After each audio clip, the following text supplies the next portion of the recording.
Hi, everybody. It's Monday, September 15, 2025. Here at the launch of the new American Golden Age. First of all, I'm going to do something I didn't do yesterday when I was streaming. Let me make sure Rumble is actually working. Okay, yes, there we go. And I see a question there from Geezer Man. Yes, this should be up live on Rumble. And it's on Rumble, and it should be live on YouTube also. I'm streaming on 3 platforms right now.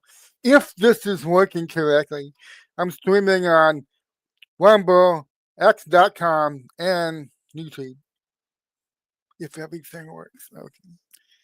And we're kicking off a new week in the new American Golden Age. We're right on the cusp of it. And we found out in the last week we're still surrounded very much by darkness here in our country. We're very much surrounded by the dark. And that's what I did my live stream on yesterday. It can be alarming to discover, especially if you're a person with a secular mindset. It can be alarming to discover that you actually live in the biblical world. That's where you're living right now. And there are a lot of people on that Lucifer wavelength, man. There are a lot more. It's shocking, I know. Well, I've been a Christian since I was 20 years old, 1984. It can be shocking to suddenly discover that most of what you see going on out there in the world, the usual political explanations that you're fed by a politicized fake news media, by a politicized academia, that's all secular now. They're going to cover it from a secular angle. They are completely missing the boat about what's really going on. And the fantastic thing about this Great Awakening is that the more coffee we drink, and the more we wake up and we look around and we see things that we never saw before, or we had an illusion. We thought we understood something, and we're forced to go back and look again with new eyes. The great thing about that is it's a spiritual awakening. The Great Awakening is a spiritual awakening. A lot of people are saying, this is all political. Thank God the Americans are waking up to how important politics really are, If you're a political consultant, that was great. And your job is to, a political consultant has 2 jobs. I discussed this the other day. They put this clueless asshole from Texas, one of the top political consultants in Texas, probably advises somebody like Abbott or Ted Cruz, somebody like that. Put this guy on TV talking about you don't want crossover voting. You do not want to close the primaries, and besides, crossover voting never happens.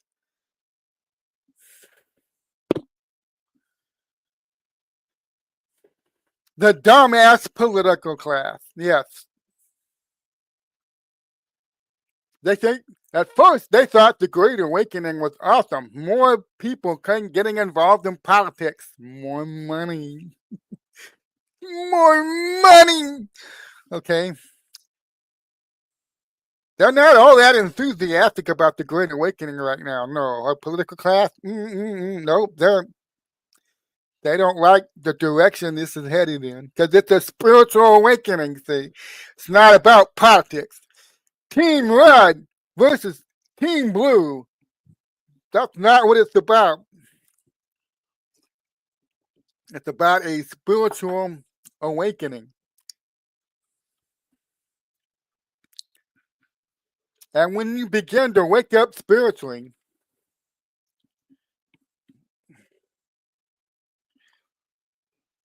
Had to check my watch. Sorry, I'm waiting for some information.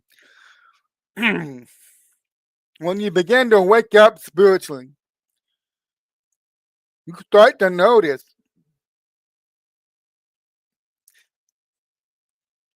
how much the spiritual world influences the real world. Okay, we're taught this artificial separation between physical and spiritual.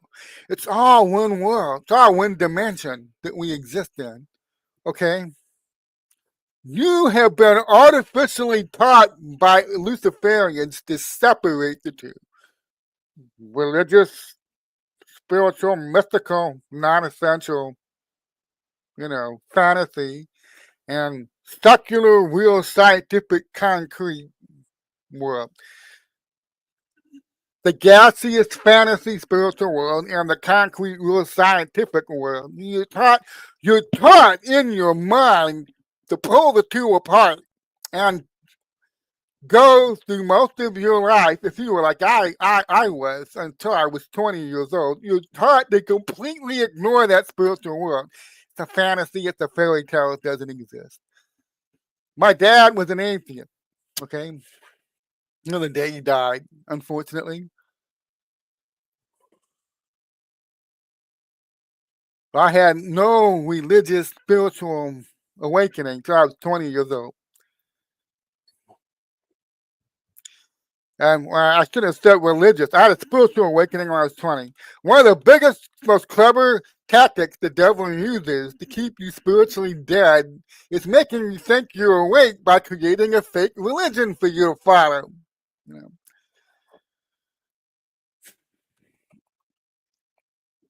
I'm feeling extra philosophical today, so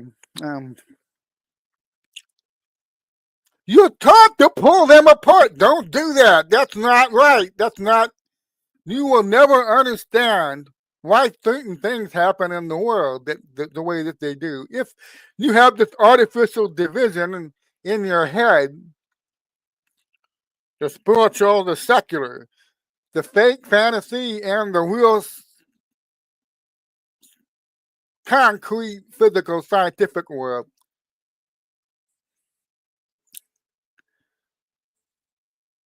they programmed you to make a separation in your head. You have to unprogram yourself now. And it took me a while to do this. Now, a lot of people wonder, what the hell? I say controversial shit all the time. Why not say this? People wonder, why is it that you look like you're so smart, that you're so intelligent? Well, it's because I see things the way they really are. I've trained my mind to see things the way they are.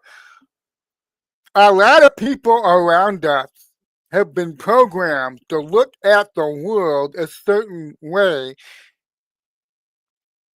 to keep them blind to things. To literally keep them blind. But when I was 20 years old, I stopped doing that. I realized I'd gone 20 years of my life not understanding the world I was living in. What motivates people to do the things that they do? Well, we're told, well, it's just chemistry in your brain. Like I said, my dad was an atheist. He had atheist books, evolutionary books in the home that I read. Jacob Bernowski's Ascent of Man was one of them. And they teach you all your desires, all your impulses, all your lusts, all your appetites, everything. That's just chemistry in your brain. That's all that is. So, and not until I was 20 years old that I began to understand this is bullshit. There's a whole spiritual dimension that I've been completely blind to. And I got to start reading about it. I cracked the Bible open. I started reading the Bible when I was 20 years old. I don't discuss it much, but I spent 4 years at a Bible college from 1985 to very late 1989. small Bible college in Minnesota, Bloomington, Minnesota. I have a bachelor's degree in theology and missions. Yeah, that's the fruits of a misspent youth is a bachelor's degree in theology.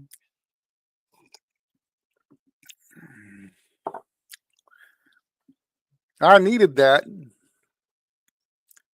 I look back on it now. It's like I went off to a monk's cloister. You know what that is? That's like I was in hibernation for 4 years, reading books in a Christian library, taking classes and through books of the Bible and modern culture, modern religions. I spent 4 years doing that. And those were my formative years where I a lot of things happened that formed me mentally, psychologically into the person I am today. That 4 year period right there. Here's that egotistical, controversial thing that I'm going to say now. Okay.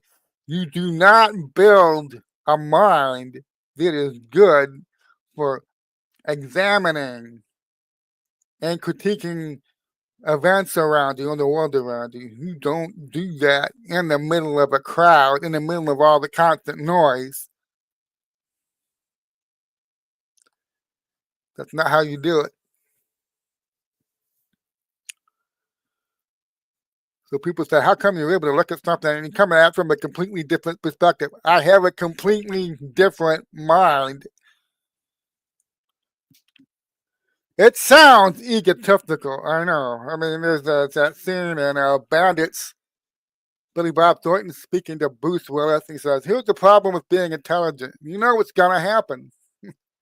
You can see it coming and you can't stop it. Yeah, that's one of the drawbacks.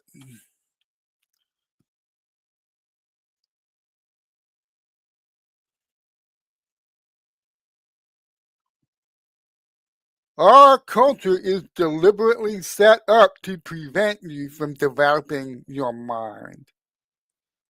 Somehow, whether it was freak luck or God's hand on me, I don't know.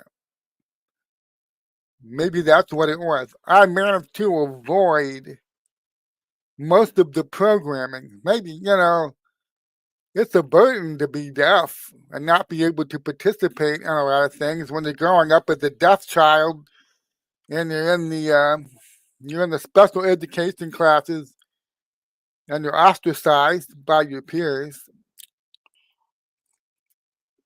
And you don't have a social life, so you're not socialized.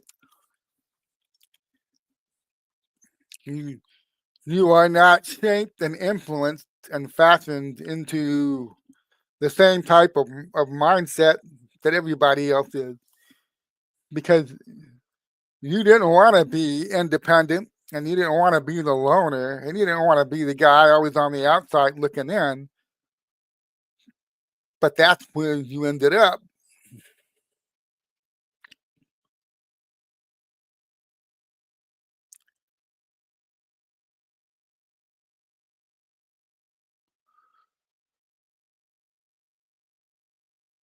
So I was 20 years old, having developed my mind already to a certain point from having been an outsider, learning to be an observer of people.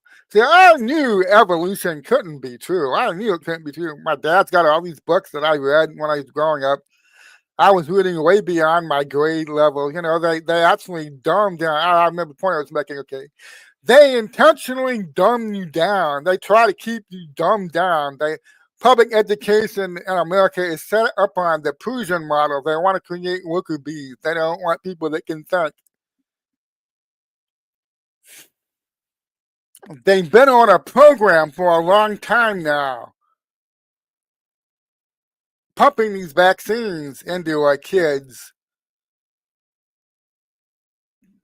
pumping toxic poisons into them. That does not just harm these children physically, it harms them mentally, spiritually. And then these children who are already full of toxins have already been, in ways we don't understand. We will not understand this until Bobby rolls out the detailed data on those databases at the HHS. They've been neurologically damaging and limiting, a better way, but limiting America's children for several decades now.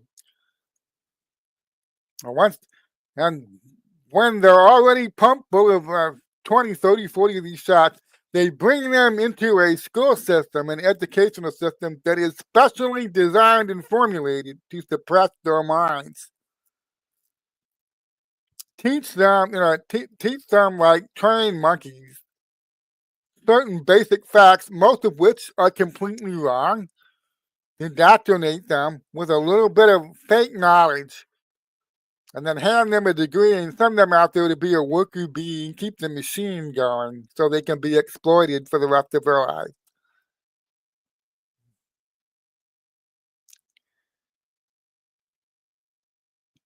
I escaped this somehow.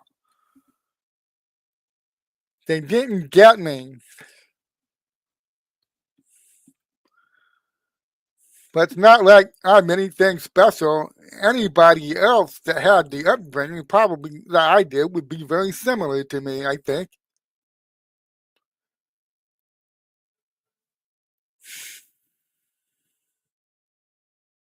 I was ready for a spiritual awakening when I was 20. I knew evolution was bullshit. I knew it wasn't true. I knew something had to explain what was going on in the world.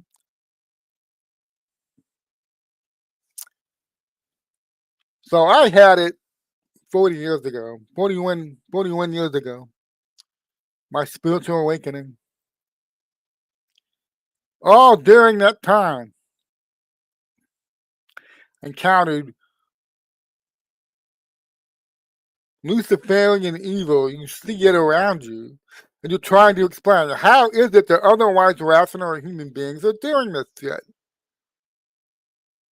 Abortion. I was a pro-life activist in college. I picketed abortion clinics. I got arrested.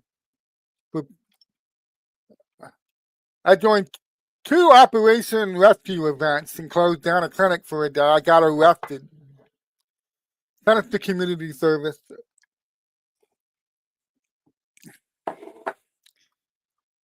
And I dove deep into the history of the abortion movement, where it came from, who formulated it, who championed it, who developed the arguments for it, who developed the organizations that move it forward politically in America.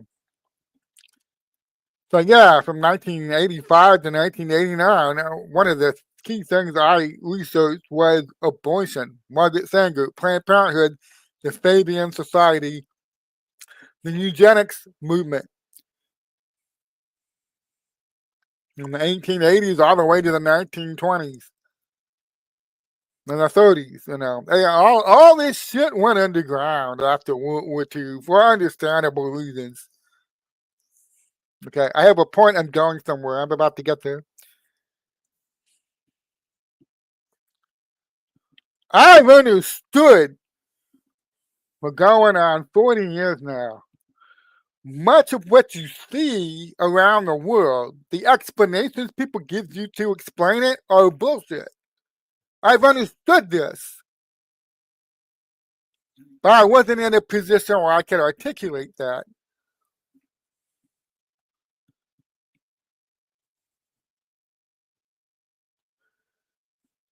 A lot of people have this view I'm talking about, they look at the world and they artificially divide it. Physical, spiritual. It's one world. It's one thing. Why would you artificially divide it? Who taught you to do that? Why did they want to teach you to do that? Well, surprise, the Luciferians who've been shaping our culture here in America, especially our educational and academia culture, for over 150 years at this point. Surprise! They wanted to program you to not even see or recognize the existence of half of reality. Reality, half of your world. They want you to not be able to see it so they could program you and exploit you and get you to go along with a lot of really vile shit. It made it easier for them to program you if you don't see the world accurately.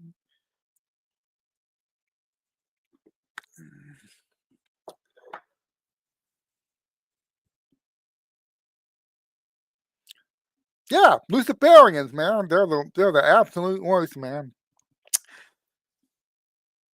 Back in the 1880s, we got to create an education system for these fucking people in America. We got to create an education system to blind them to the spiritual world.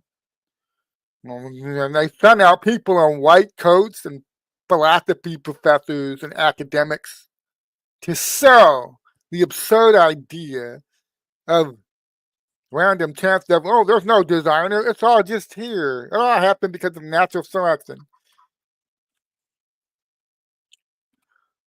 The most evil thing about the whole evolution shit that they've saddled our country with to cause that artificial division, to literally blind millions and millions of Americans, hundreds of millions of Americans, to the true nature of the real world they live in. The reason they did that is to make it easier to program and control you. If man is the measure of all things, and their people are the men that are in charge, you'll do what you're told.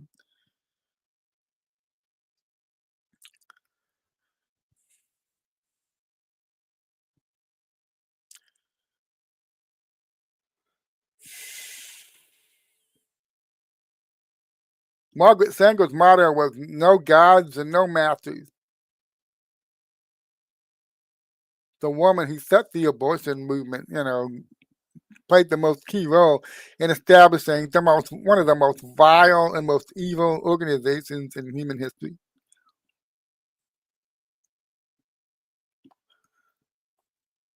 So the reason they don't want you to see the world accurately, they don't want you to understand its true nature.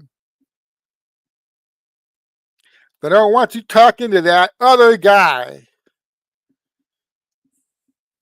They don't want you talking to him. Who owns the physical world? Do you know? Who owns it right now? Who walks about on it? You know what I'm hinting at, right? Who's described as the prince of this world?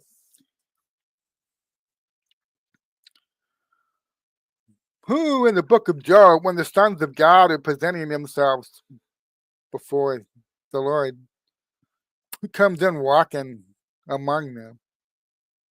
And God asked him, from where have you come? And he said, from walking around to and fro on the earth and going wherever I will.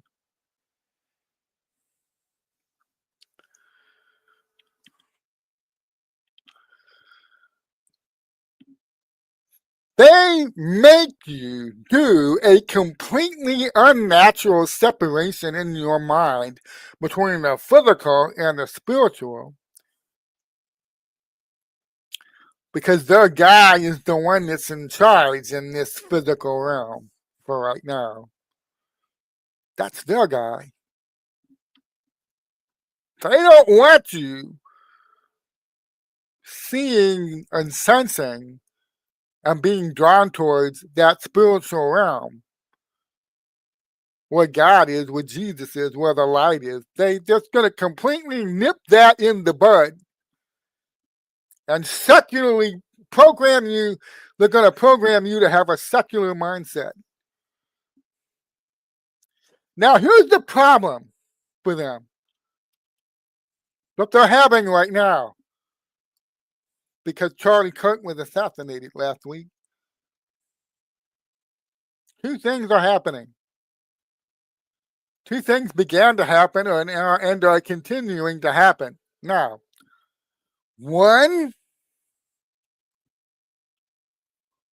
all the people who are orbiting planet Lucifer right now, they're on the dark wavelengths. They're on the Luciferian wavelengths. Could not contain their joy at watching that young man get hit by that bullet and start dying with his blood going everywhere. They had to rush out publicly and start cheering it on and calling for more.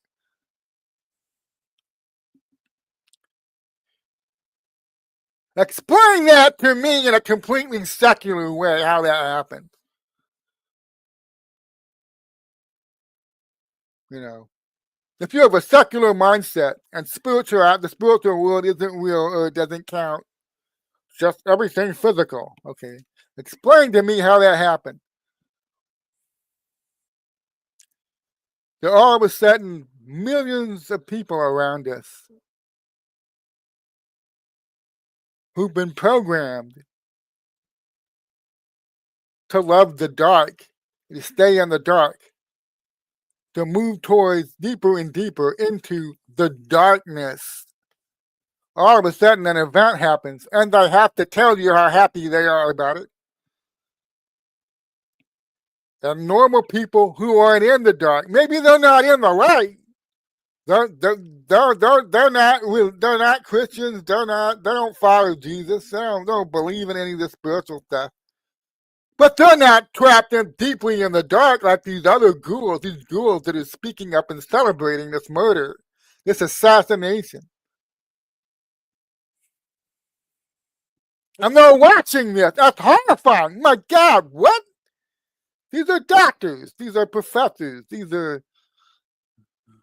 How is this even? These people have college degrees. How is this even possible? So two things are happening.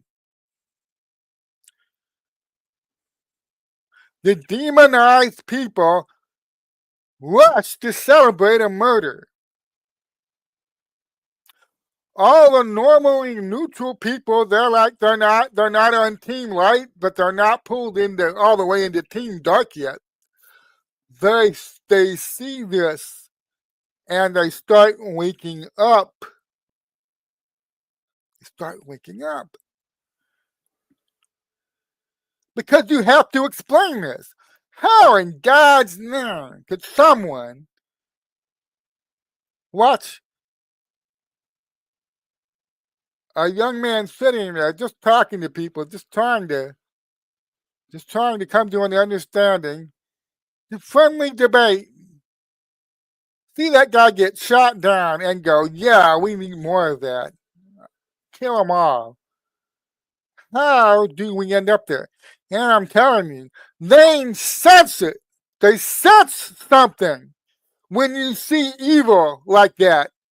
The usual political platitudes are not going to give you an answer. The usual secularistic bullshit is not going to tell you why these millions of people are doing this stuff. It's not going to give you, and you will sense instinctively it is not the right answer. And you need to start looking. Well, where is the answer then? And that's when the Holy Spirit goes to work, as he is doing now all over the world.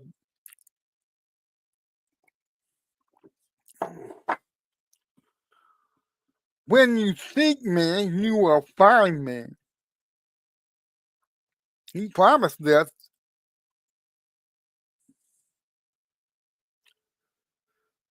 And it's one of, because we live in a fallen world with a lot of pain and evil and misery around us. There's a lot of it.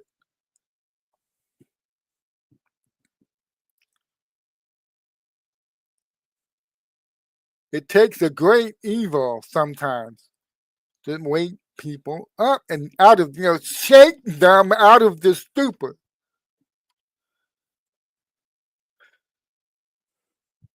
Can I explain this by saying they're all communist socialists? Is that the explanation?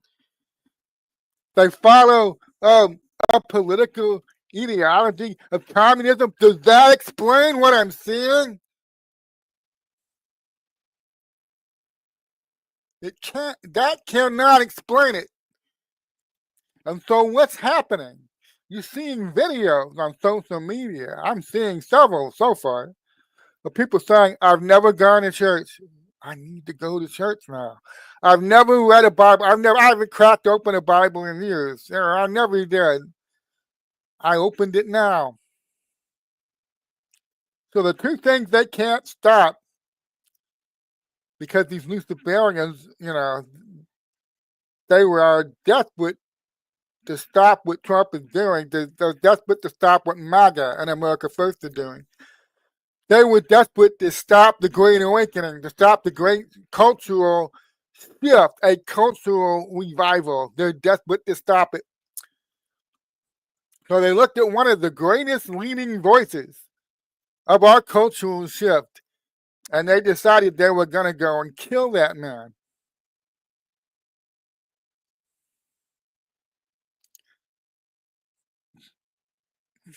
And it's gotten away from them. What were they trying to do? They were trying to stop a spiritual awakening. What did they actually end up doing? Those dumbasses, what did they end up doing? They boosted the signal they were trying to cut off. They boosted it. And their own demonic minions helped this to happen because they couldn't restrain themselves. They had to arrest the social media. Yay! Charlie Kirk got shot. Yes, more. Shoot Trump too. Shoot his wife. Shoot the whole family. Kill them all. They could not restrain themselves. Part of this is, hey, what if the demons had to celebrate for the last 8 months? You think they get all excited because the court managed to delay Trump from doing something he wanted to do for a couple of weeks or months? It's hard to get all excited about that. Oh, that's what happens. Trump wins anyway. Trump, Pam Body's doing a fantastic job. She's a fantastic litigator. Okay, and we got Trump stopped now. And then what happens? 3 weeks later, 2 months later, ooh, big court victory for Trump. They're like, shit, now what are we supposed to do? There's nothing real to celebrate. Ever since Trump didn't put his hand on the Bible while taking the oath of office on January 20. With his wife very helpfully standing there with the Bible that Trump did not place his hand on. You think I'm making that up? You go look. 8 months, going on 9 months now. They've had nothing to cheer. I'm sure that contributed to the huge, massive outpouring of hate and satanic Luciferian glee in celebrating that assassination.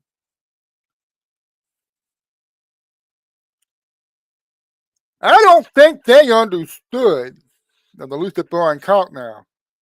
I don't think they understood that their own people were gonna engender this massive, not just social media, on the networks, on all the official organs that they control, the media organs.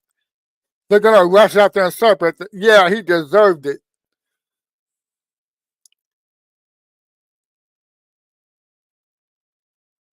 Now, millions of Americans are reacting to this by turning to God, by turning to Jesus, by waking up to the fact we all live in one world, and the world we are living in there's a spiritual dimension to it, and you've been taught and you've been trained not to see it, to not react on it, to not think about it. You're too busy being a worker bee, or I'm married, I have a kid, I got a job, I don't have time to get involved in all this political, religious bullshit. There's a lot of people with that attitude. So waking up now. They have to wake up.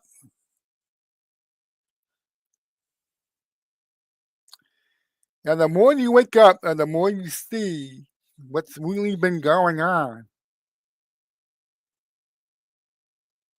the more you know things can never go back to the way they were. See, this is an existential fight for these people. They didn't have many good choices. Do nothing. Let Charlie Kirk keep talking. There was a massive, almost 40-point shift in just a couple of years between young males in this country towards the GOP because of Trump, because of America First. So the choice was do nothing, let Charlie Kirk keep talking, and lose even more. I mean, it's getting to the point they can't even successfully rig the elections anymore. They know what's coming. Tulsi Gabbard's going through all that bone bag stuff that they found, getting ready to give Trump that briefing. They have to limit the damage and try to steal as many elections as they can at the state and county level in 2026. That would be even harder for them to do if they leave Charlie Kirk out there talking. He might convince another 10, 15% of young American men to go join the side of the light side.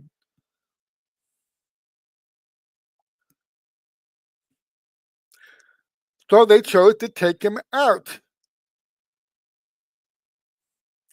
They may have had some inkling that by doing that, there would be unintended consequences. So the object is to put themselves in as good a position as possible for 2026 and stop one of the most effective voices in the Great Awakening. Stop him. Because the more you find out about Charlie Kirk, the more you find out he understood this is a spiritual awakening. This is not really about politics. From what that young man was doing, ever since he was like, just 15, 16 years old, he understood that division between the secular and the spiritual is 100% artificial. It's fake. It's not real.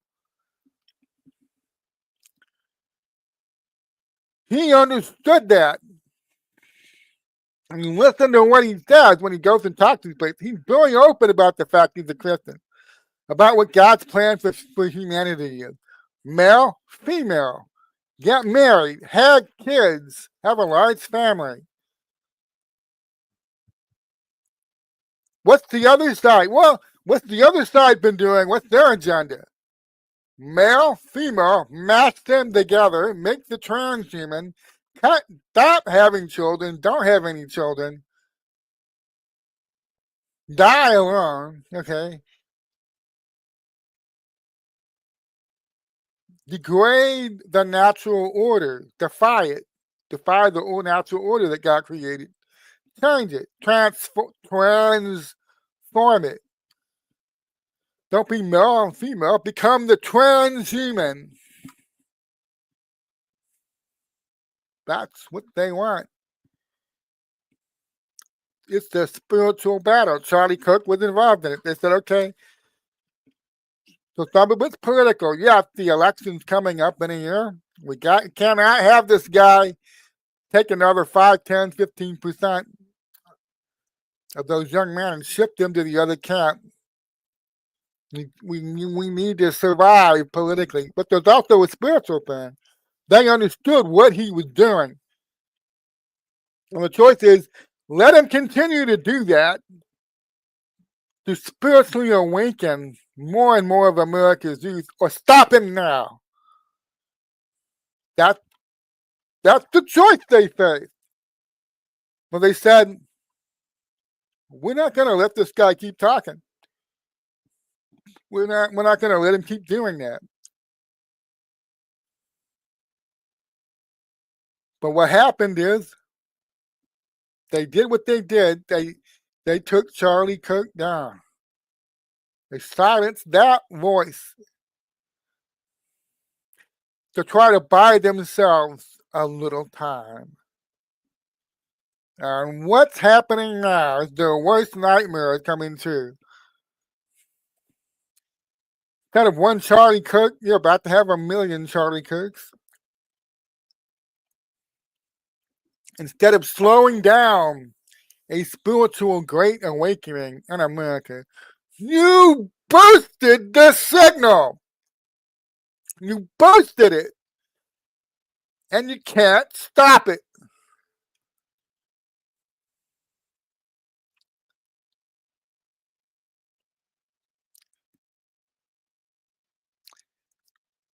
There are millions of Americans out there that are coming spiritually awake. This is what they wanted to stop. They shot Charlie Kirk in the neck, but they're also just, figuratively and literally, they just shot themselves in the foot, is what they did, to try to buy themselves a little time. And try to use terrorism to influence the rest of us. Ooh, you better back off. You better stop. You better stop saying that Jesus crap. You better stop that. You better stop trying to take America's youth and show them it's one world. The physical world, spiritual world. It's all one thing. Stop that. We invested over 150 years at this point convincing everybody the two is separate. Stop messing up our program.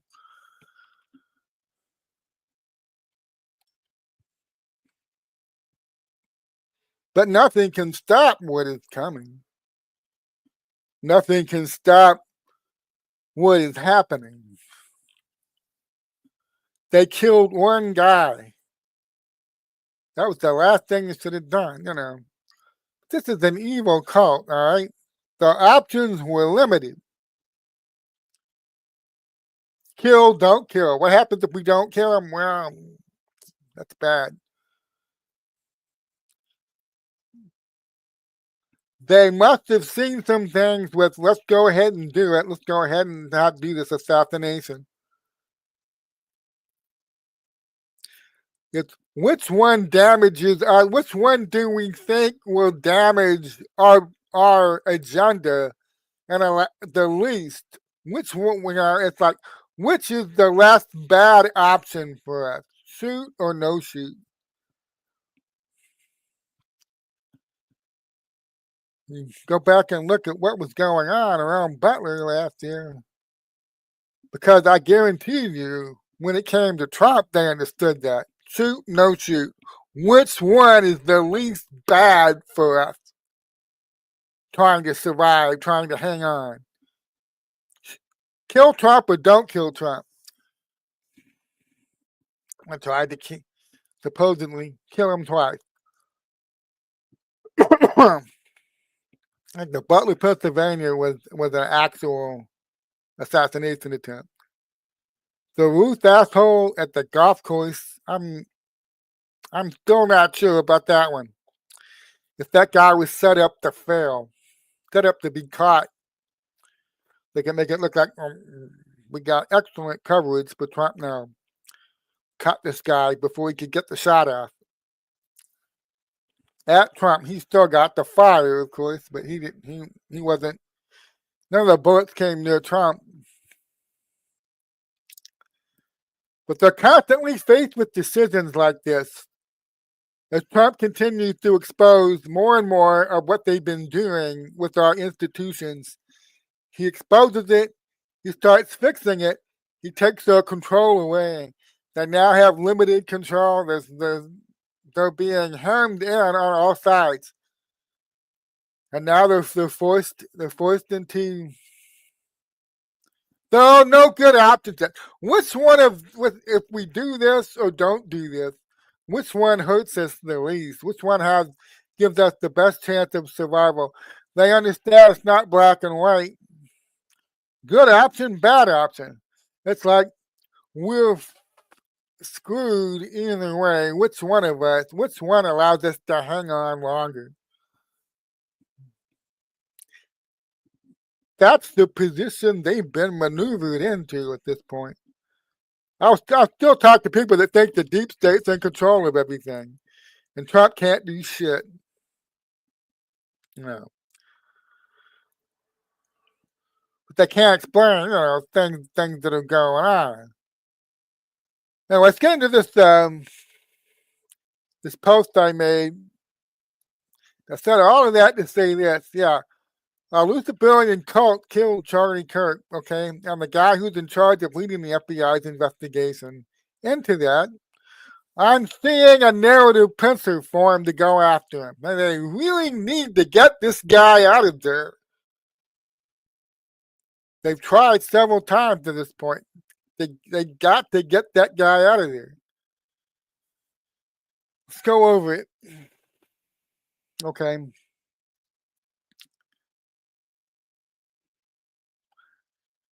They'll never stop trying to take out key members of Trump's cabinet, ever.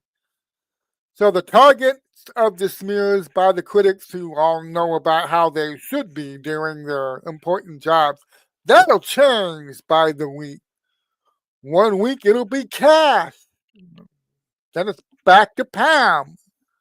Then it'll be Bobby's turn again. Then little Marco. And then Pete. And then a return to Tulsi. What a horrible job she's doing. Okay, yeah. That target by the week will change. The basic plot line won't change, though. And the basic plot line is what? Trump needs to fire this idiot fast. There's also hope that the media outcry forces this cabinet member to stop what they are doing at their agency, to back off and slow down on the things that they're doing that's causing the deep state meltdown that is being cleverly presented to you in the fake fucking news as a legitimate job critique. Maybe they can even cow one or more of these people into resigning due to media backlash over how they are doing their jobs. Okay, one can hope, right? So the deep state goal here is to delay and survive. If they get Trump to fire key cabinet people, or they get these key cabinet people to resign, that's a major win for them. When people who are supposedly MAGA join the chorus to loudly, they join the deep state chorus to loudly yell for Trump to fire Kash, Dan, Pam, Pete, Bobby, Tulsi, okay. Doesn't that strike you as a bit strange, the timing of this?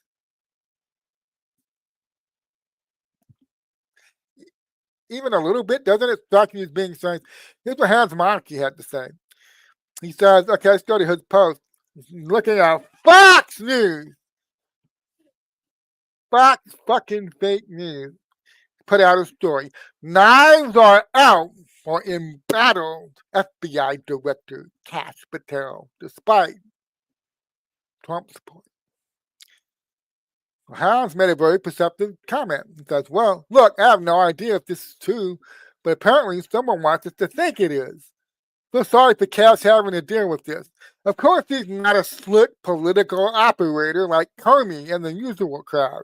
Everyone can see that when he didn't grab the mic and instead he let the politician, Cox, do the talking. Some might call that a mistake, and maybe it was. I'm not saying all this criticism isn't justified. Some of it probably is. But wasn't the whole point of Kash becoming the FBI director is that he isn't a politician masquerading as a law enforcement official, an FBI director? Wasn't that the reason to put him there? Okay, so I had this response to that. As certain moves have been made in the last couple of weeks, and of course the Charlie Kirk assassination accelerated things. Are you suddenly noticing that even if the deep state starts crying louder for Kash to be sacked, certain voices coming from the other direction are joining them, demanding that Kash be sacked because of the piss poor shitty job he's been doing. Okay?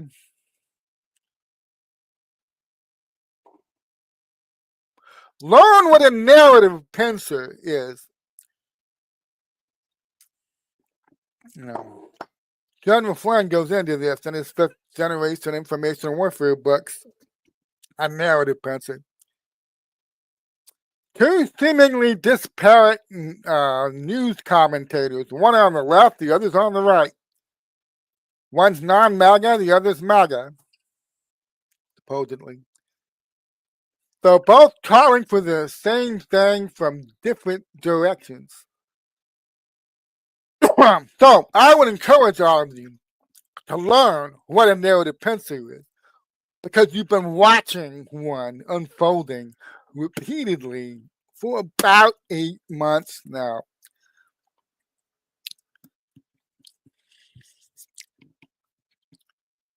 The left, fake fucking news, and their influencers fill their content with reasons for Trump to fire members of his cabinet and start over, all based on cleverly formulated leftist confirmation biases. Then, surprise! The right side fake fucking news does the exact same thing.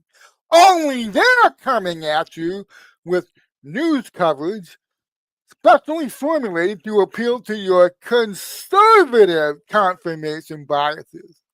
One's coming from the left, appealing to the lefty confirmation biases.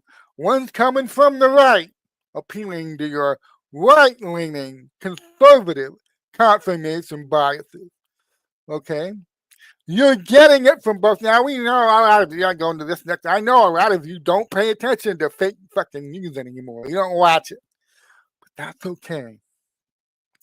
They found other voices for you to pay attention to. Now, do you wonder why I've been calling out social media influencers on the right for about 6 months now? I know you do not listen to the assholes on the lefty fake fucking news anymore. I know you don't listen to those people. And most of you have wised up to the righty fake fucking news. Okay? But, surprise! The very, very deep pockets, diabolically clever. You might say Luciferian even. Oligarchs families that fund both the fake lefty righty news also fund, are you sitting down? Many of your super duper popular fake MAGA social media influencers. I know some of you are saying that's not possible. It's impossible. Some of the biggest MAGA accounts on X and Truth Social and media personalities that go to all these events, it's impossible that they should actually be batting for the other team. All right, well, hold on to that thought. I've been telling you for half a year now, some of these big, super duper, large, popular MAGA accounts, social media influencers accounts, who all get together and lead pressure campaigns, okay? I've been telling you for half a year now, they're not who you think they are. A lot of these people came into our movement from what I call neocon land. Privately, they have pretty much the same exact view of Donald Trump that Bill Costello and Coulter do. Publicly, they're building a very, very successful brand using your support. Now, you can't be a neocon in MAGA land while letting your neocon freak flag fly, okay? You can't do that. You have to put a lot of time, effort, and planning and strategizing into appearing to be something you are not. And you have to be careful how you go about doing this.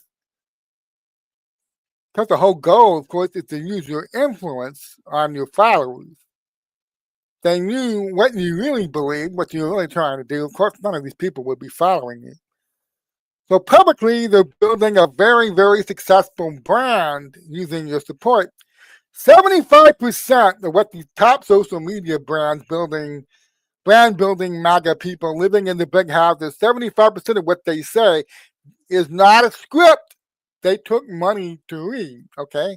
That may even be sharing their real opinion with you 75% of the time. So you'll agree with what they're saying 2/3 of the time. It's the 25% when they're earning their money from the contract they signed that you have to watch out for. You got to watch out for that 25%. Because that's when they're reading the script. Assuming they're just in it for the money. Some of these people are ideological.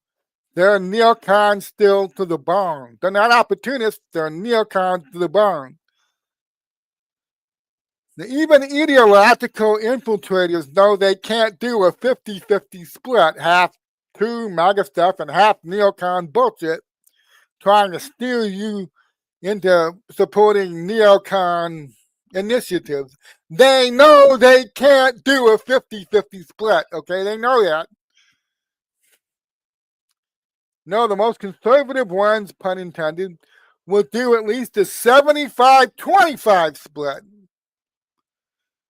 I'm telling you now, as events are developing, and Kash is leading a crucial investigation into yet another serious issue. And the deep state news starts loudly screaming for someone, anyone, make that Kash son of a bitch back off. How horribly he's doing his job. How Trump needs to fire him already. And spend months finding somebody else, anybody else. Get rid of this fucking guy. Okay? Study carefully which MAGA accounts leap enthusiastically to add their voice to the same chorus from the other direction. Narrative pincer movement, it's a thing. Learn all about it.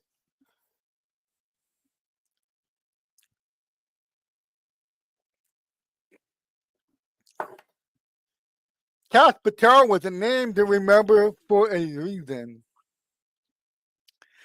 Digital soldiers and anons know what that reason is, which is why all the fake news shit and the dumbass social media influencer campaign trying to take him down and out are targeting anons and digital soldiers. We're not the targets of this shit, okay?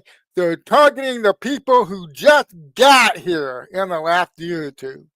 They just came into the tent in the last 2 years. Those are the people that are being targeted by this bullshit. So remember, the only way those who find left, right, fake fucking news and fake fucking MAGA social media influencers survive this storm. They got to drive that Trump popular support back down beneath a certain threshold. They've got to get it down. They must get it down. So he'll stop. So he'll back off. They know the only reason he'll go into Chicago, Baltimore, Boston, LA, New York City is because enough of the public will support it. Trump can do radical revolutionary stuff, man, because he knows enough of the people are behind him. He can do it and survive doing it. He can thrive doing it. But he needs that support at a certain level. I'm telling you, there are very deep pocket, diabolically clever people out there. They know you don't listen to the old assets anymore, so they're giving you new assets to listen to, okay? They're desperate to get that support down to where Trump will not be confident that he can move forward. They're desperate to make that happen.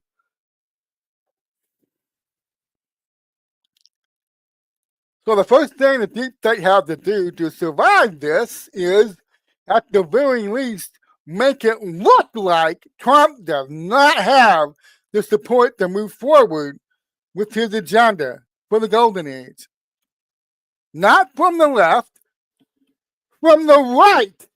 They need to pretend he doesn't have the support from the right side of America to do any of this stuff that he's talking about doing. They need to present the illusion of a fractured, divided, infighting Trump base that is falling apart.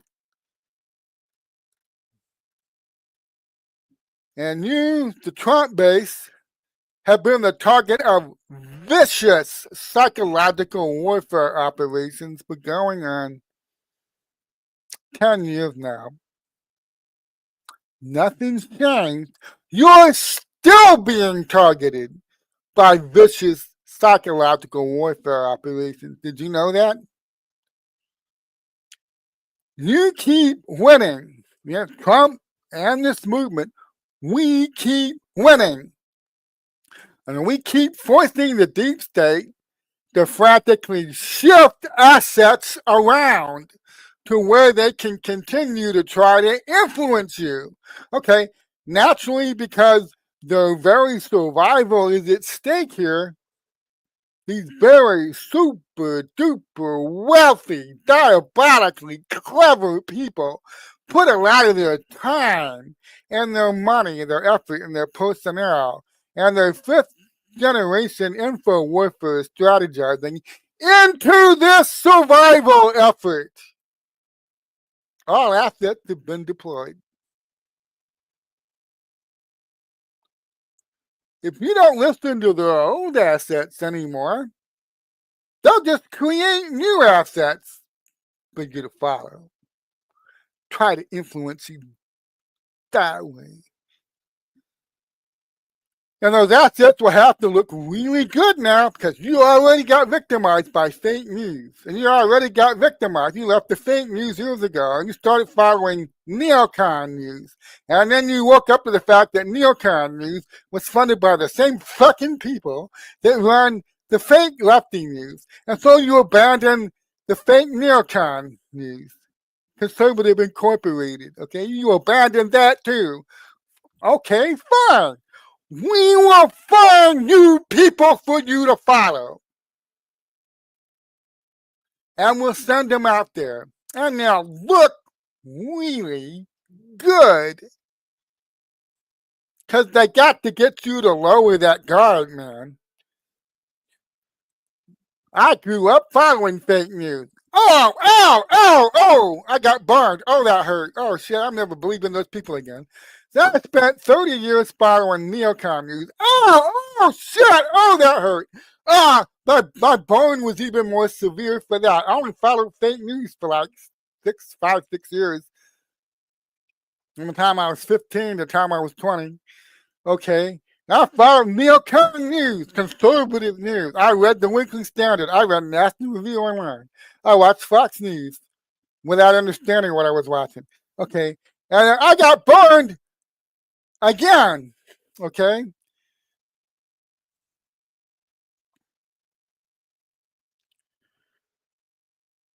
And I know many of you out there went through this same experience. You stopped following fake news, and you stopped following neocon news, conservative incorporated news. You stopped following it. What? You think the oligarchs went away? Hell no. They said, okay, they sat down and hold up. We need to give them new influences to follow. And for the last 6-7 years, they've worked really hard at developing certain media assets that some of you would shit yourself if you found out who they are. 75 to 80% of what they say is awesome. But then, like 25 to 20% of the time, you scratch it. They come out and say some shit, and you scratch your head and you go, huh? What?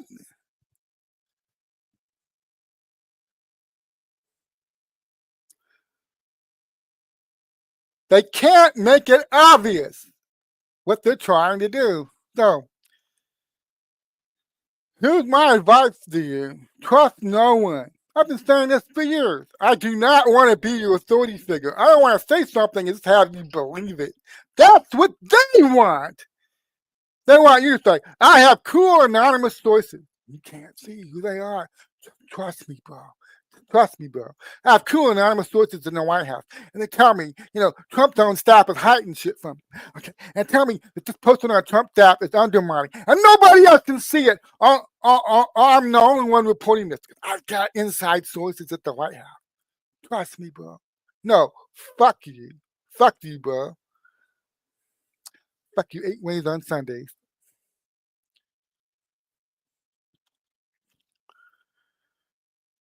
Trust no one. Anybody using anonymous sources? What's that based on? Trust? I have people who tell me they don't follow fake news, they don't believe fake news. But the Daily Mail puts out a hit piece on Kash Patel. He's completely mismanaged this investigation into the Charlie Kirk assassination. Based on what? Fucking anonymous sources. Oh, this is a terrible look for Kash. No shit. No shit, it's a terrible look. I love how they frame it. Ooh, he ate at a restaurant. How insensitive.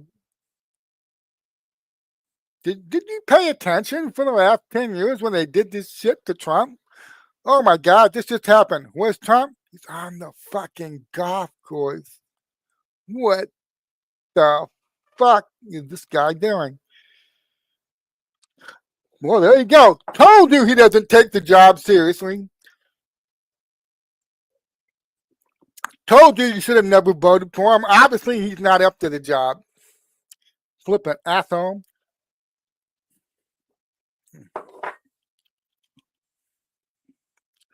Trust no one. Anybody who wants to use an anonymous source to sell you a narrative, tell them to fuck up, okay? Tell them you don't have that type of trust. You don't have it. The fake news abused your trust. The conservative neocon news abused your trust. I guarantee you. I know because I'm the guy. Let me take this off the screen here, okay? I'm the guy. I have to be that unpopular guy. I have to be that guy that calls bullshit all the time. As the narrative developed and it's popular and a lot of people want to believe it. I'm over there going, oh, bullshit. Let me tell you how I developed a functioning bullshit detector from my early days in Spygate. I watched a lot of big accounts back then, many of them on Fox News, many of them in the conservative media sphere. You could tell if you were all the other researchers that were actually reading the documents, actually digging the digging, spending their hours with their asses planted in a chair doing the digging. Okay. And we know how shit works in the court system at the FBI. Okay. And time and again, I see people gaining traction. They're putting narratives out there. What are they basing the narratives on? Anonymous sources. And then what the anonymous sources were telling them, that narrative would be specially formulated to appeal to people's biases. And because I actually took the time to learn how shit works, I could tell these media people, the people running these blogs, the people appearing with TV hits on Fox News that were writing popular blogs, I could tell they were full of shit. I could tell they were full of shit.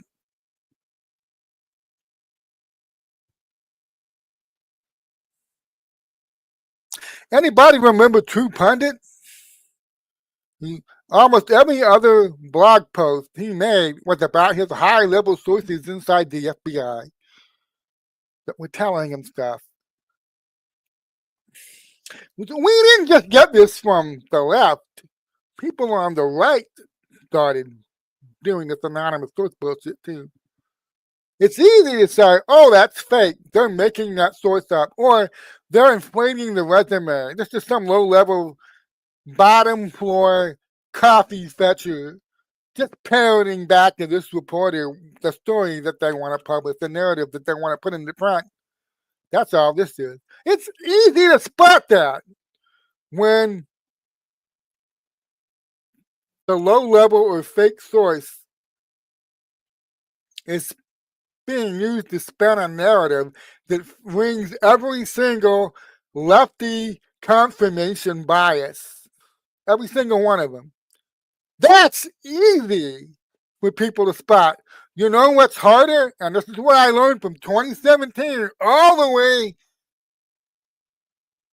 to 2022, as long as the Durham investigation was going, as long as Spygate was a thing back then. What did I learn? We're full of this on the right. Yeah, people making shit up.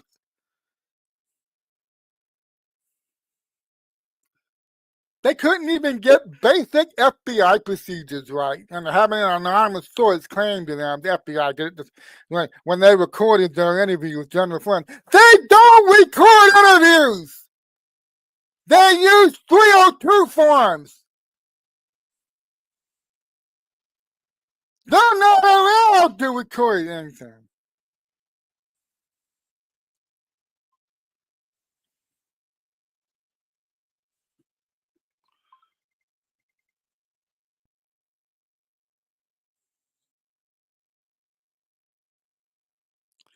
I yelled and my phone thinks I had a fall.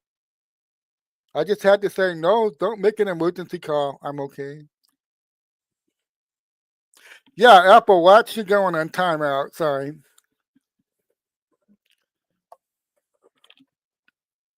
We're full of the same anonymously sourced bullshit that the left did, except the people who are making bank and building their brands on appealing to your confirmation biases with the narratives they are making up.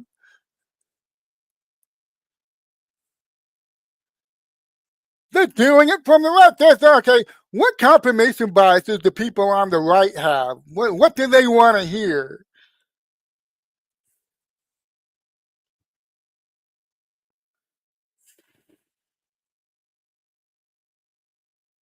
They can't come out and say, I suspect Susie Wiles is undermining Donald Trump at every turn. She's evil, and she's the reason that all the stuff we want to see happen hasn't happened yet. She's stopping it. It's that evil Susie Wiles.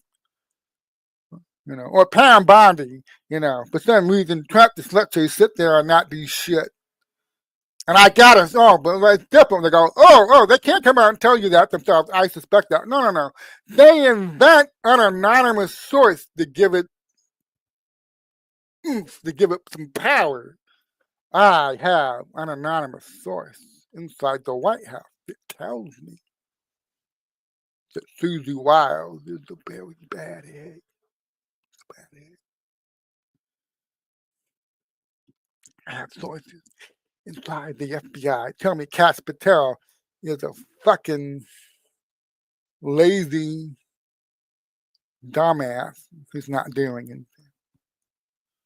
I have sources inside the DOJ. Say Pam Bondi just wanders around, does TV hits all the time. She's not really doing any work.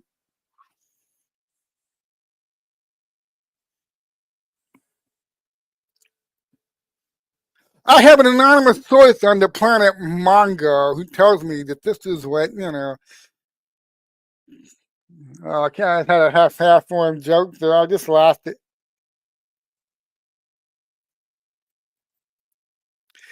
Ming the Merciless. I have an anonymous source on the planet Mongo. It's telling me what Ming the Merciless is up to these days. How about I mock this, okay?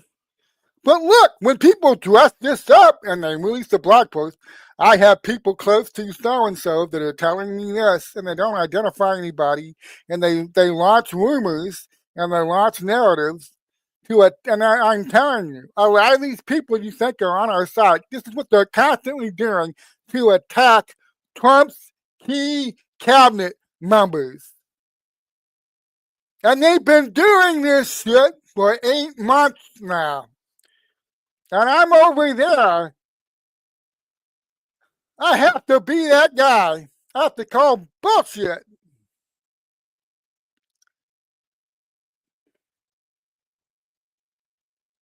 I mean, that's the reputation I have, I guess. When Lynn Wood first joined the MAGA movement, he's up there with his little red MAGA cap and he's giving speeches and he's putting on a good show. His religious verbosity is second to none. Verbiosity, I would say that. Put on a good religious act. And he fooled a lot of people for a while, but not me. And I had to be that guy when he came out with that whistleblower, John here to help Dr. Jonathan McGreevy, Ryan Dark White, whistleblower transcript.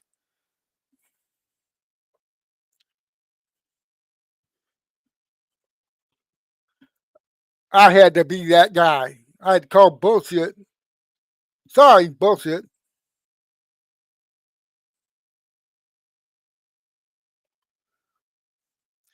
It's not fun being the bullshit guy.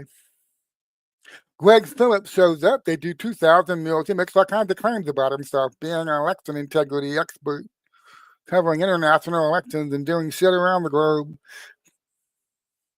You think that was fun, me being the bullshit guy on Greg Phillips?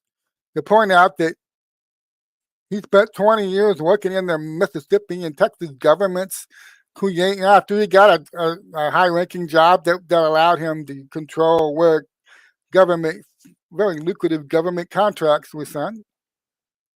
He's creating LLCs and funneling the contracts to the LLCs where he's hiding his relationship with them.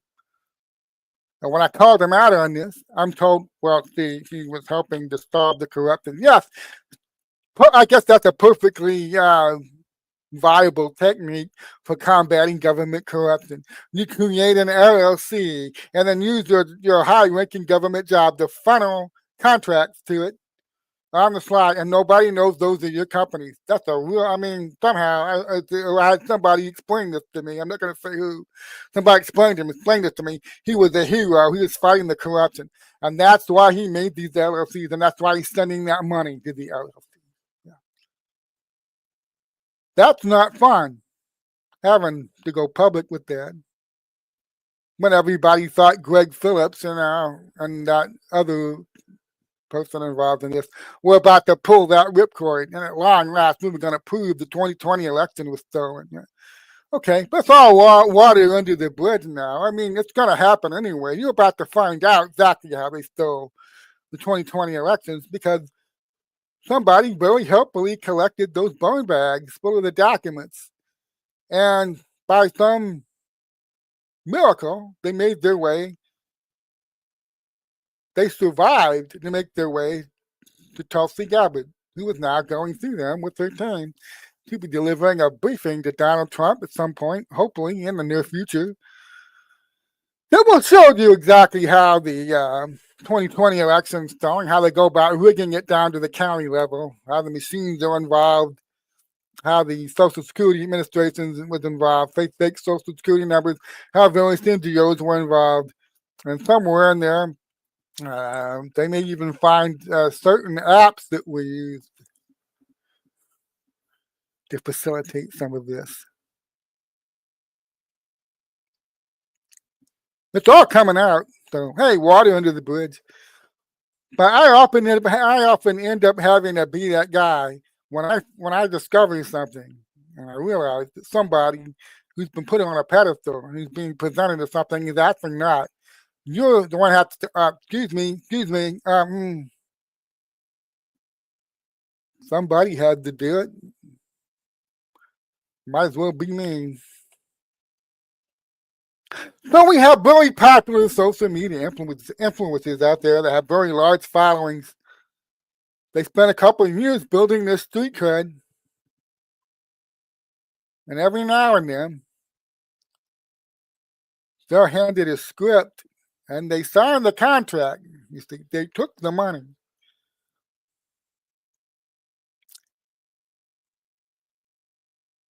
And just as the deep state starts saying, we got to get rid of this Kash guy. Oh my God. Kash has got to go. We got to stop this investigation. Get this guy out of the FBI director's chair now. And they're crafting fake narratives to appeal to all the confirmation biases on the left. I want you to look over on the right and see who's doing that same shit. Who's doing it? Well, I got my anonymous sources over here in the White House or in the Department of Justice with the FBI. And here they're telling me, and they're going to tell me the narrative's going to be the same. Kash has to go. But they're going to craft this in a way that's going to appeal very strongly to your conservative confirmation biases. A narrative pincer movement. You got people coming from the left, Kash has to go. You got people coming from the right, Kash has to go. It's the thing. I've watched this shit happen for 8 months now. I'm not saying it's going to work. Trump's not about to fire anybody. You understand that? He's not going to fire anybody. He's not going to fire Kash. He's not going to fire Dan, Pam, Pete, Tulsi, Bobby. He's not firing any of these people, okay?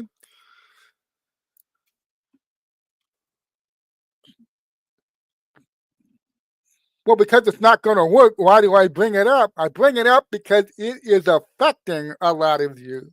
You don't understand what they're trying to do. You just see very popular MAGA accounts go, wow, it turns out Kash is bad.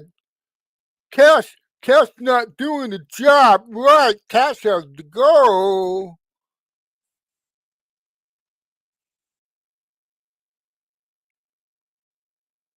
That 20-25% where they know you have lowered your guard and you allow them to influence you, and they get handed a script, come up with a Kash has to go talking point and craft it to appeal to conservative confirmation biases.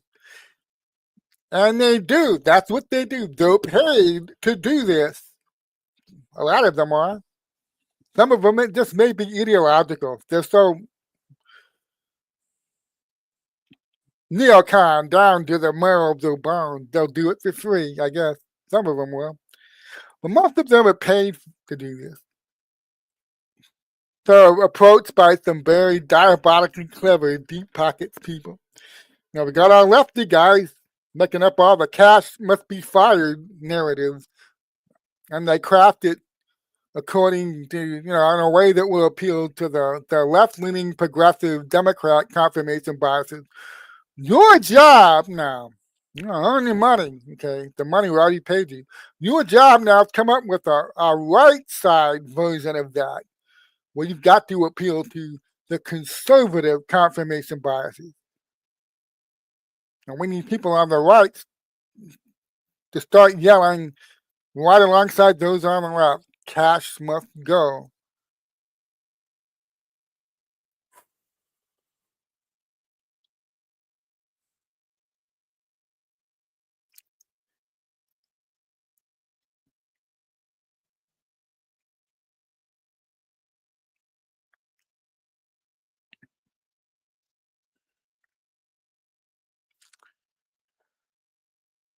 Guard your mind, control your emotions. A lot of these narratives are being crafted to emotionally inflame you. I see people on our side, supposedly, they're taking that Daily Mail online story. I thought Cash was serious about his job. I thought Cash was the right man for the job. What the hell is he doing dining at a restaurant? What? You know how easy it is to spam this shit? We got 4 years of this during Trump's first term. Very bad event X happened, and Donald Trump went to the fucking golf course the next day. Don't you remember any of that? Trump does business on the golf course. What do you think people do in fucking restaurants in Washington, D.C.? Huh?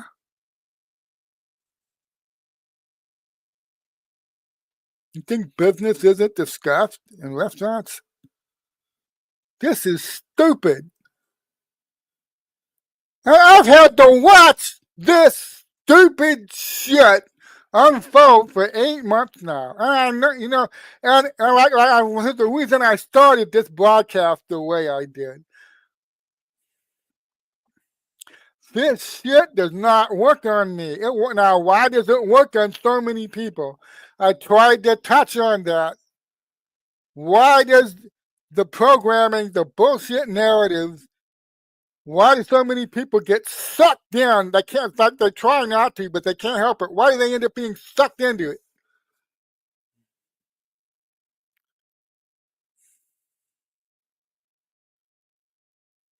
We're different.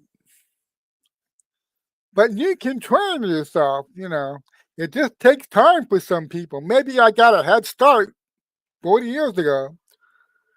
You can train yourself to do this, where these people cannot influence you. You can train your mind. Yes, spiritually waking up to the point that you begin to learn about spiritual discernment will be a big part of this. Spiritual discernment is the real thing. It talks about this in the Bible.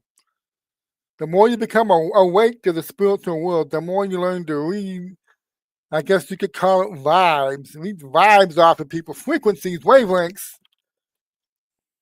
As I said in the live stream yesterday. And I was a post, and then I did a live stream about it.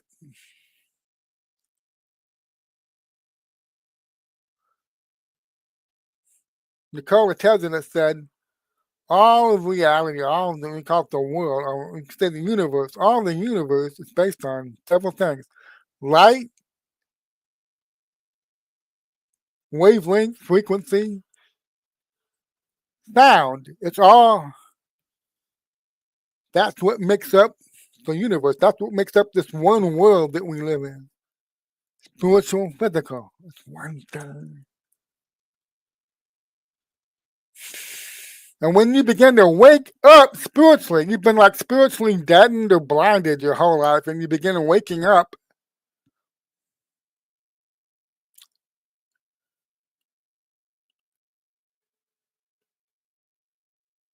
And you start to sense things. I mean, people call it intuition. Okay.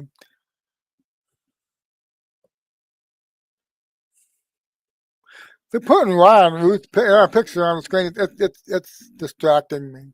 That is a guy that wanted to get famous. I think they picked that guy. The CIA picked that guy for that particular operation because he was in a hurry to get famous, and he's getting off on this. He's really enjoying it. Okay, that was an aside. Back to what I was saying.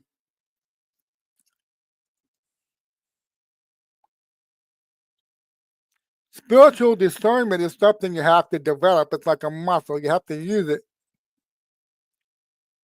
And a lot of people have only woken up spiritually in the last couple of years, and they're still vulnerable to being manipulated emotionally. They're still vulnerable to being tricked, deceived, pulled in. We've all had that experience. Oh my God, that was a fake news story. How did I end up believing that? Well, here's what usually happens.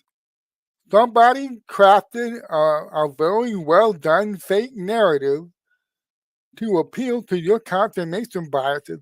You fell for it because you wanted to believe it. That's why you fell for it.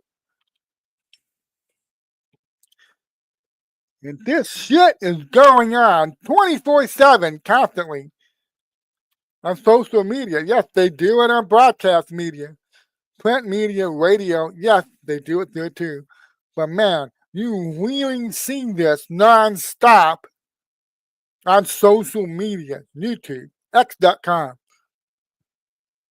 Rumble, even the conservative ones, You see this nonstop, people gaslighting, people making up fake narratives to try to appeal to you to get the clicks so they can make the money. A lot of it is money driven. Yes, some of it's ideological, but a lot of this is about money. That's why you are the one that had to be discerning. You have to be the one to guard your own mind. Nobody's going to do that for you. You have to be the one to guard your own emotions. That's not my job. See, some people want me to be their constant fact checker. They want me to be a fact checker for them. Ooh, that's a bad idea. I've said many times, I do not want to be your authority figure. I'm busy, but I have a job, I have kids, I got a life. Okay, you have yeah. I have a life. I know you don't have one. I know you have a lot of free time that I don't have because they're not married, they don't have any kids. Here, fact check this for me. I'm like, yeah, okay. I might make a comment or two, but I ended always by saying that you need to learn to do this for yourself. You need to learn to be your own fact checker. It's not hard, okay?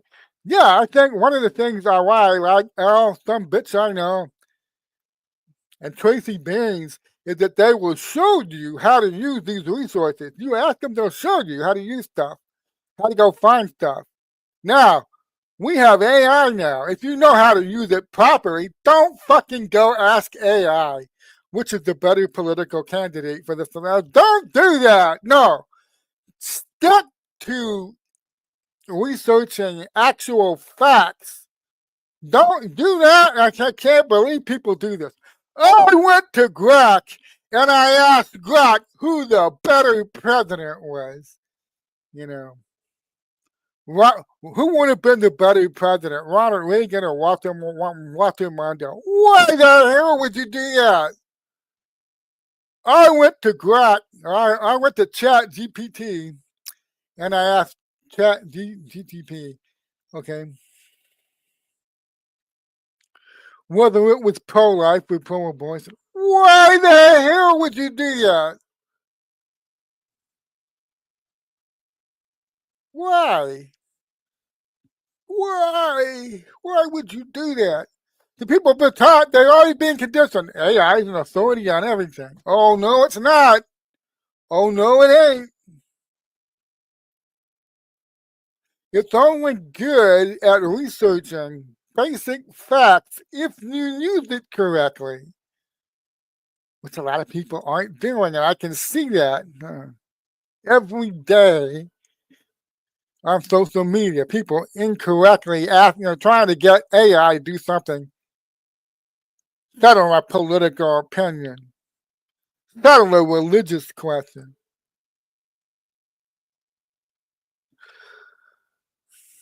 No. I mean, if I did some research using AI recently on executions and murders. How many people were murdered by a violent crime in America since the year 2000? Well, it's over 350,000 Americans in 25 years. Oh, excuse me, 20 years. 2005 to 2025. 350,000 Americans have died as a result of a violent criminal act. Then I asked, how many people have been executed in the United States of America in the last 20 years, 2005 to 2025? The answer is like about 623.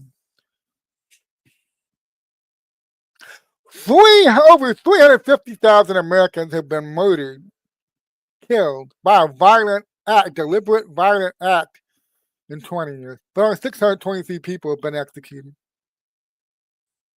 What's wrong with that picture? So I used that to extrapolate, okay? North Carolina, somebody made a comment, North Carolina hasn't executed anybody in over 20 years. They have like 100-something people on death row. And people say, yeah, just the Carlos Brown Jr., we have the death penalty in North Carolina. Oh, that's nice. It's nice that you have a death penalty in North Carolina that you haven't carried out in 20 years. That's awesome. Well, I guess we can look forward to the Carlos Brown Jr.'s execution in what, 2042?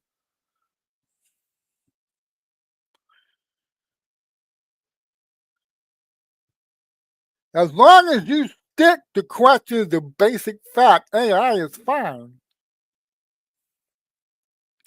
And I would encourage you to start fact checking all of these people out there. Use AI to fact check them. That claim their anonymous sources are telling them shit, okay?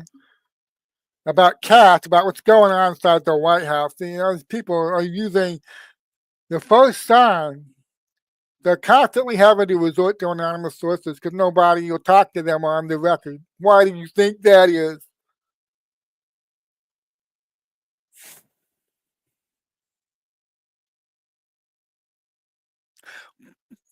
When I started my journalism career, people used to say, well, you're not a real journalist. You don't have any anonymous sources.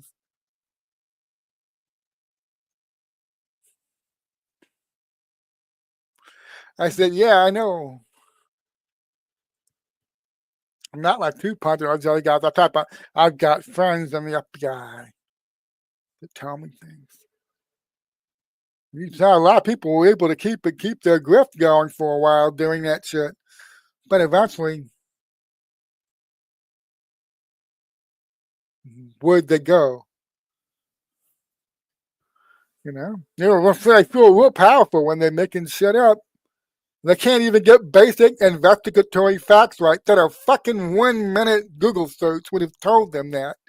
But instead, they create an anonymous source and they release a report and they monetize it. And they did not even get basic facts right. And here's me over there watching them. Oh shit, not again.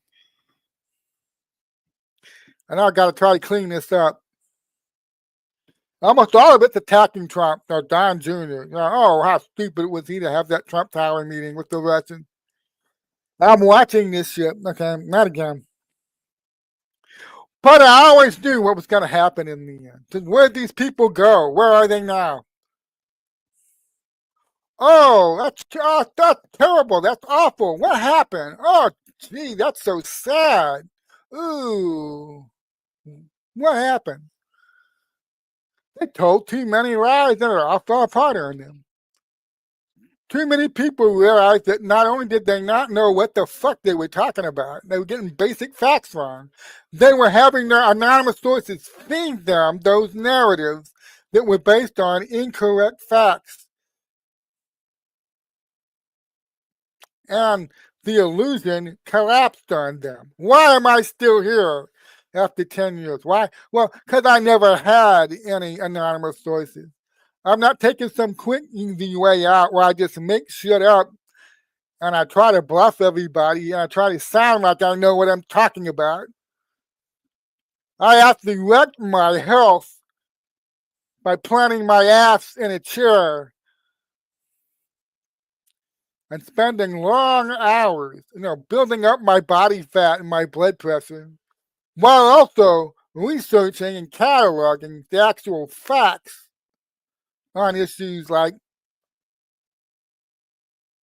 Spygate, Russiagate, the Mueller Special Counsel, the Durham investigation, the 2020 election theft, the COVID lies. I did the legwork. People who make shit up and are constantly feeding you bullshit narratives from their anonymous sources. They're taking the easy way out, and that's why they don't last, because eventually you tell too many lies. You tell too many tall tales, and you end up exposing yourself. For some people, the collapse is very dramatic. Others, it's like a balloon slowly losing its air. And you look around a year or two, you go, hey, whatever happened to so-and-so? Whatever happened to that guy? Yeah. Ooh, what happened? Oh, that's so sad. Ooh, that's awful. That's karma at work.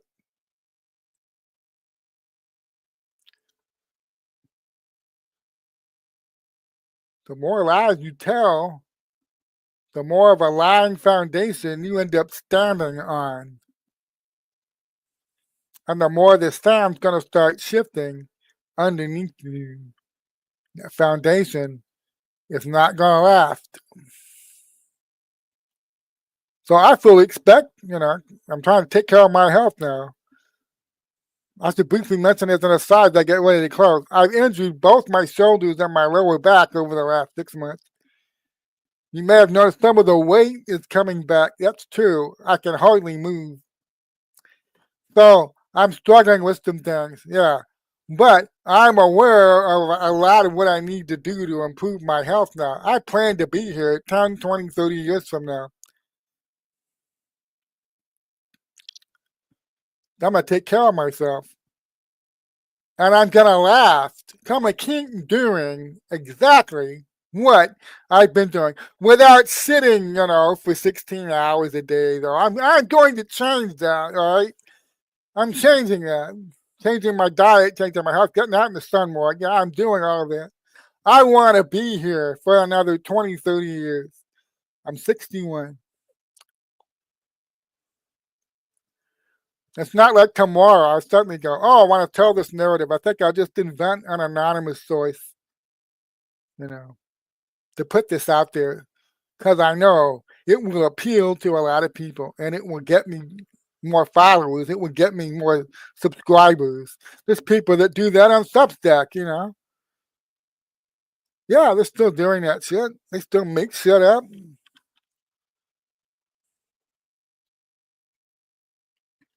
I'm in this for the long haul. You're in journalism to do the truth, or you're in it for another reason. And I knew back in that's when I really got into it, 2018, when I started writing for the Epoch Times.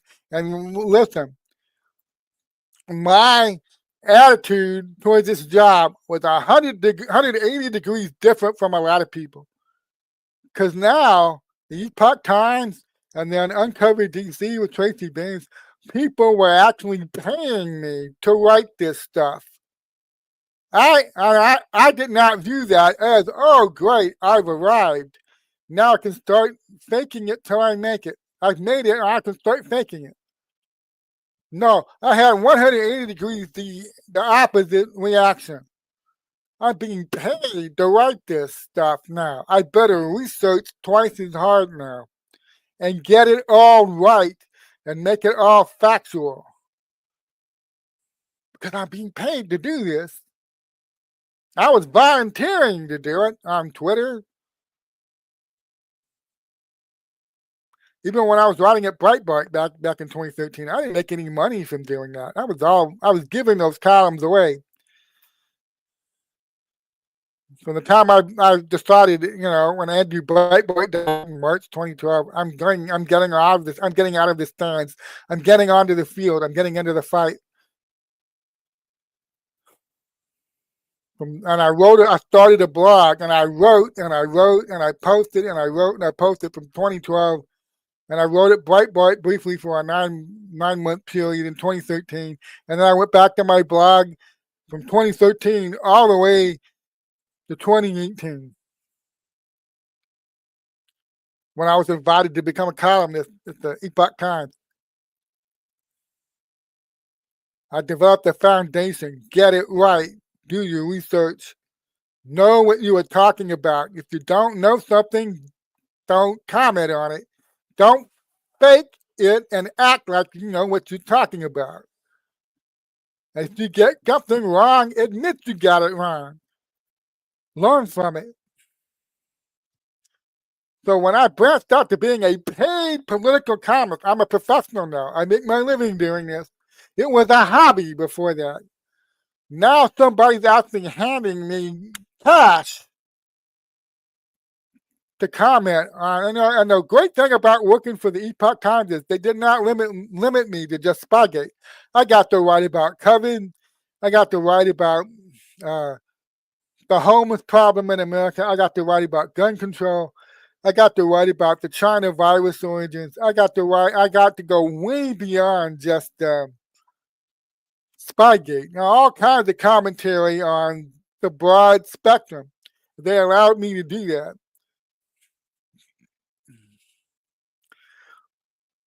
But I know what my limitations are, and I know if I'm being paid to do this, I better get it right and be professional about it. And all the while that was happening, from 2018, when I came on board, July 2018, I came on board the Epoch Times. I became a paid professional columnist, political columnist. I'm watching people all around me literally being paid to make shit up and sell narratives. And you see, you see a lot of this in the fake news media, the lefty fake news media. But I couldn't help but notice we have a lot of people doing this on the right too. Even before I left, Neocon Media Incorporated, you had people. I knew I could see people. Okay, I actually read the documents. I know what the documents actually say. Where the hell somebody would post a piece of National Review online? I go, where the hell did you get that from? It doesn't say that. Did you even fucking read it? And that's when our new vistas of understanding opened up for me. Oh, I see blogs, popular conservative blogs, with people talking about their cool inside sources at the White House, at the FBI, Department of Justice. And I heard this from my source, and I'm looking at that, and I go, what? That's absolute bullshit. That's not how they do it. Who the hell are you talking to? Of course, it didn't take me long to figure out why they don't tell you, who the source is. They'll never reveal it. Because either that person doesn't exist, or it's some low-level coffee fetcher who's resume has been inflated to make them sound like they're a big shot. And I started realizing we got a problem on the right, okay? And then social media explodes, and now there's the cool million-follower account social media influencer. And now you got to factor that in to all of this, everything I just explained. These people, many of these social media influencers, I do not consider myself a social media influencer. I'm a journalist. I may talk about different issues like religion and stuff like that, like I've done on this broadcast. I'm showing my opinion. But I'm a journalist. I do not base my journalism on anonymous sources. I do not claim to you. I have somebody from inside talking to me off the record. So I know things. I don't I don't do that. But I look around. What do you find with many of these social media influencers? It's all about clout chasing. How do they clout chase? They make you believe. This is what happens when you actually get connected. Hold on. I don't want to mess this up and pretend like I'm more connected than I actually am. All right.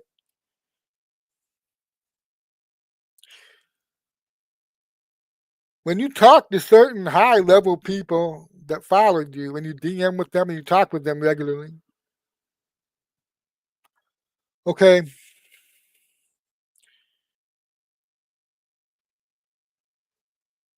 best way to say this, okay, because a lot of people are clout chasing, they're pretending that they know people they don't actually know, all right? There's a certain failed country music star early on that was coming out claiming that he's on General Flynn's team, working with General Flynn behind the scenes. I knew General Flynn didn't even know who this fucking guy was, and I had to call him out. So there's people out there, all they do is they tell you, this is what I'm hearing. This is what I'm hearing. This is what I'm being told. And to get you to buy it, to get you to buy what they're telling you, they have to sell that they have access. They have to sell that they're in there. I'm in there, man. I know people on the they're talking to me.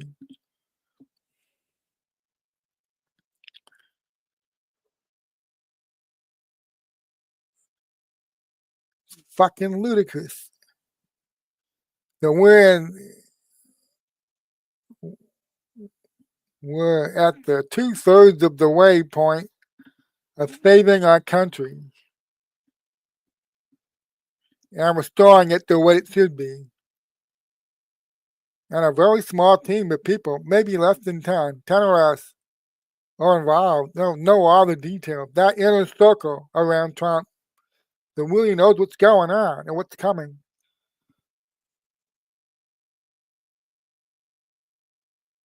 And social media is full of people telling you, I'm inside that inner circle. And when these people tell me something, I go and I rush to my social media account and I tell the whole fucking world about it. And I've been watching people fall for this shit for years. It was happening in the first Trump administration. Surprise, it's still happening.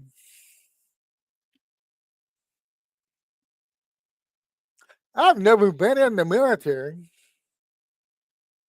but I know how military operations are conducted, and I know all about operational security and how seriously certain people take their operational security. Okay? I know that. I did study that. I researched it. So what these social media influencers end up telling you, what they end up blatantly claiming to you, is that the 10 or so people are involved in this in America. It's international. There's other people in other countries. International coalition. Okay. The people running this have the worst fucking operational security in the history of military operations. What fucking operational? Because there's links out of the inner circle. I got a link from the inner circle, and this is what they told me. And now I'm going to share it with my 500,000 followers on Twitter. And I've watched people fall for this shit for a number of years now, and it continues to amaze me. But this person gets invited to events, they get to speak, they get to, show up, everybody knows who they are. Yeah, so? Everybody knew who Lynn Wood was. Everybody knew who Greg Phillips was. Everybody knew there's people out there that have exposed themselves. Early on, nobody had a problem. Popularity is not a sign of integrity. I hate to break it to you. Popularity is not a sign of integrity or that everything this person is saying to you is real.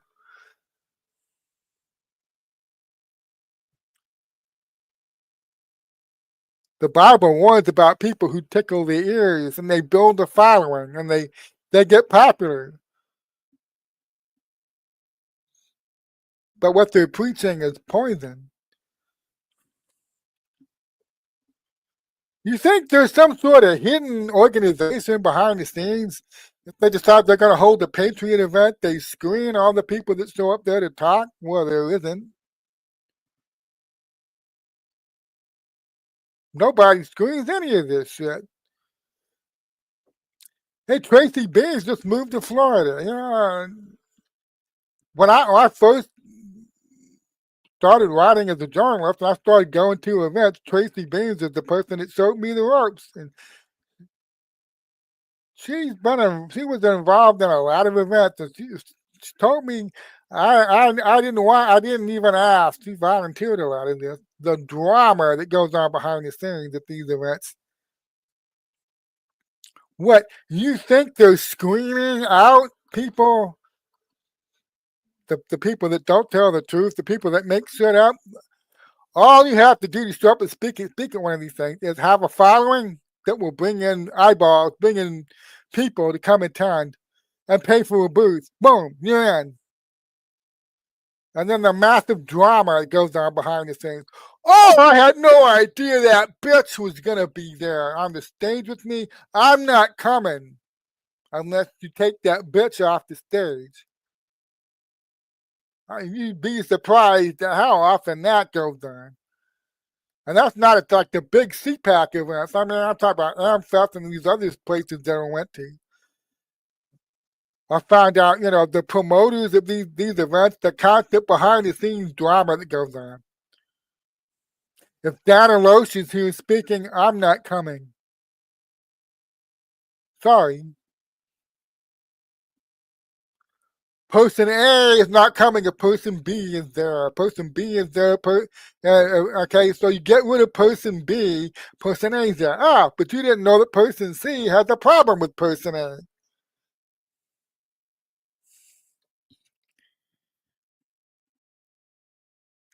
That shit is never ending. It becomes just one ego fest. Everybody competing to get up there on the stage and get the love from the fans, to be paid to be there.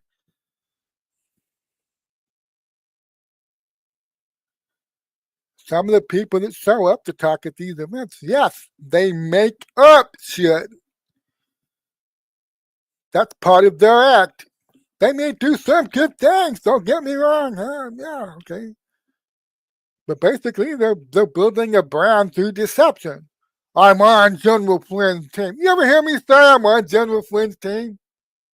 Huh? You ever hear me say, I talked to General Flynn, I understand. And he's on the Trump team, so here's what they're doing. Okay. Acting like I have anonymous sources there. I'm using General Flynn as a source. I watch people do this shit every day. So I have staying power because I don't play these games. I do not play this game. The way to act, the way to have a real impact, the way to actually change things, to bring about the change we want to see, is to build a solid foundation of the truth. When you make shit up and claim you got this from an anonymous source, or this is what Flynn's team is doing, and nobody told you shit, you're just pretending you have access you don't have. You building a brand on a foundation of sand. Your deceptions will come back to haunt you. So I close with this. There's a lot of people out there right now on Kash Patel's trail. They want to take him down and scalp him. Okay? A lot of them are on the left, but you better wake up to the fact that some of the people that want to take that guy down, scalp him, are on the right too. And they're crafting, they're looking for something they can use to craft a conservative confirmation bias narrative around that will appeal to you, to get you to nod your head and say, yes, Kash must go. Ooh, this is bad. This is terrible. This is awful. Kash must go. They put a lot of time, effort, they're making a lot of money. Okay. They want to earn the money and they want to keep the money coming.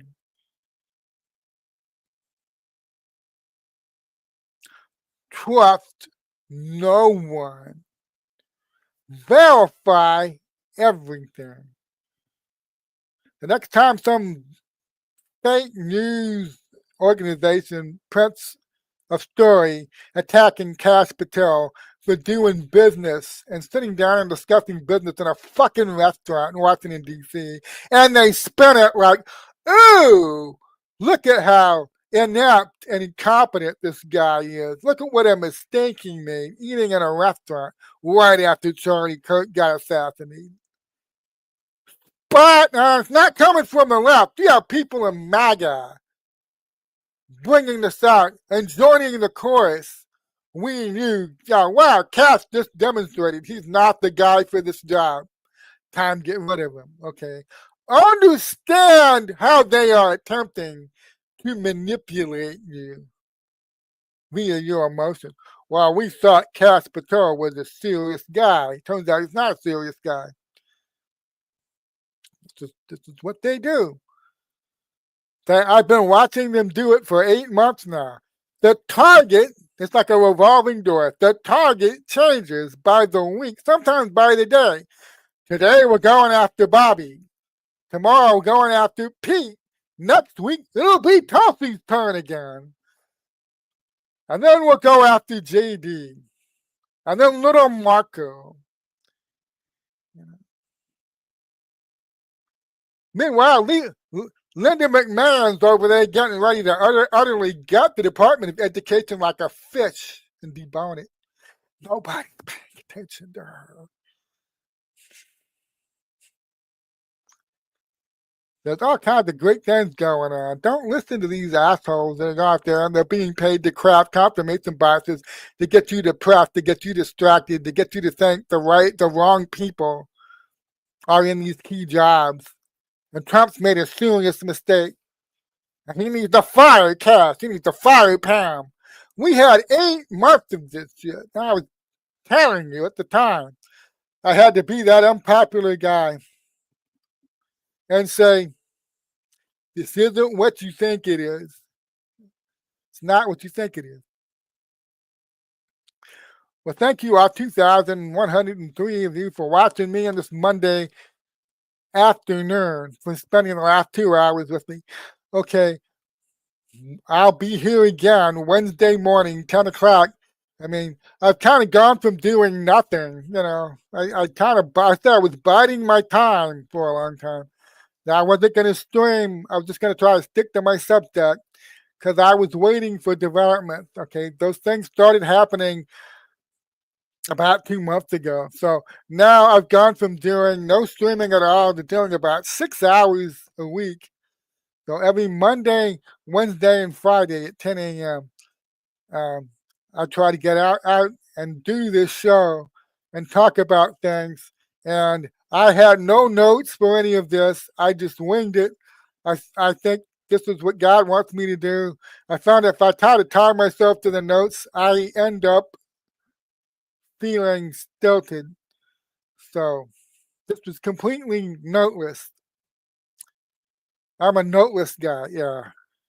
Take note, I am noteless. Okay, anyway, I'm starting to babble. Thank you for watching. God bless you. I'll see you on Wednesday morning at 10 a.m.